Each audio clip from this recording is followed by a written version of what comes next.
I am from Wuhan, and I heard a lot about COVID-19 in Wuhan over the past 100 days. But did people really listen? The most important thing is information. Like any viruses we've met before, there is no perfect information. When one breaks out, people are confused. How bad is it? What should we do? And what if we do nothing? That is what happened in Wuhan in early January. But the signs became clear very soon. It was a new virus. It spread to humans, and it could spread fast. I assumed the idea of doing nothing to get herd immunity also crossed minds, because that will minimize the economic impact and social disruption. But what about the toll on lives? How many people have to die to have social immunity? And China has a large population. That means even a small fatality rate of 1% from 1.5 billion would account for a lot of people. Chinese policymakers soon realized we could not wait, and we needed to do something big and quick. We went back to the basics: testing, isolation, and contact tracing. But that proved to be challenging. If you have enough testing kits and trace contacts thoroughly, you don't need to isolate everybody. That is what Singapore and South Korea did. But in the beginning of the outbreak, Wuhan did not have enough testing kits and could not trace everybody. So the Chinese did the extreme. Wuhan was locked down. People stayed at home. The lives of millions were disrupted, and the economy came to a halt. A month later, the epidemic was under control. But unfortunately, the rest of the world did not pay attention. One major reason is human nature. We don't see threats until it is in our faces. Despite warnings from WHO, Europe and America still imagined that the virus was not their problem. In this age of political polarization, it is very easy to fall for simple sound bites that sound familiar. But the real world is not simple. Neither is it familiar. It is also a policy problem. Politicians and even some scientists were still arguing about the nature of the threat. Is it a super flu or a cataclysmic pandemic, or is it something in between? I guess they were blind to blow-by-blow accounts of Wuhan doctors fighting fatigue and desperation. The mortality rate is not big, but big enough to think again about everything. COVID-19 is an equalizer. Did China do everything right? No. There is a lot that needs to be revisited, refined, and even reformed. But if you're blinded by stereotypes like how we can trust information from a communist country, you are not only doing injustice to the painful efforts of the Chinese, you are denying yourself a chance to gain insights into a common enemy that respects no national borders and political inclinations. Let us not be provincial here.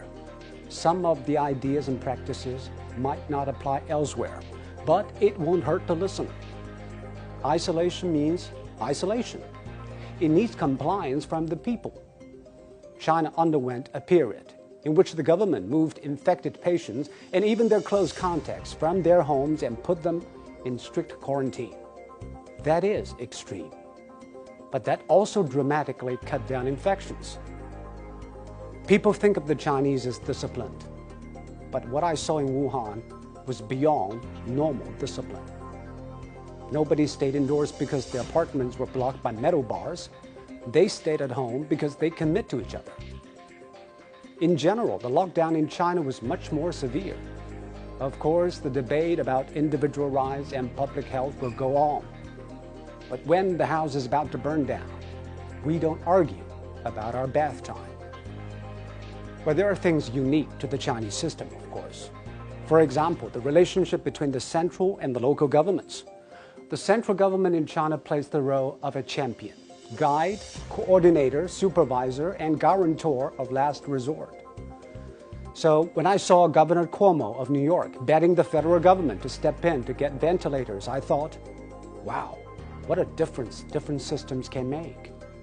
So you have 50 states competing to buy the same item.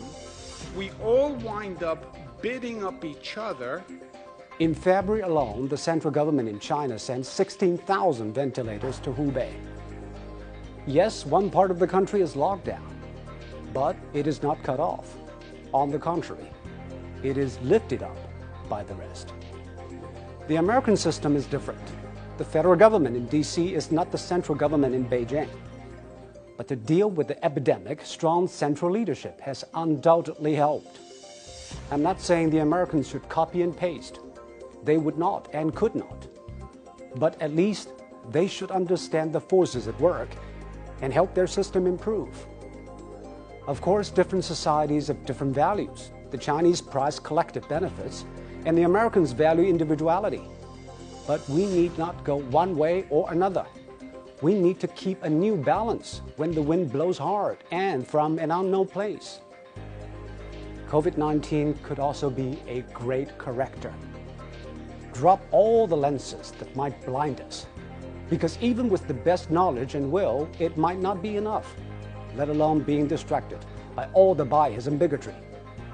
What a doctor did in Wuhan might save a life in Bergamo, and a New Yorker did not do may end up overwhelming a community in New South Wales. Let us stare at the problem with clear eyes and clear conscience, and let us do it together. We fight this with our strength and vulnerabilities. My families and friends back in Wuhan told me they are on the move again. They felt the pain, they fought the plague, and they embraced life regained. They hope the world hears it.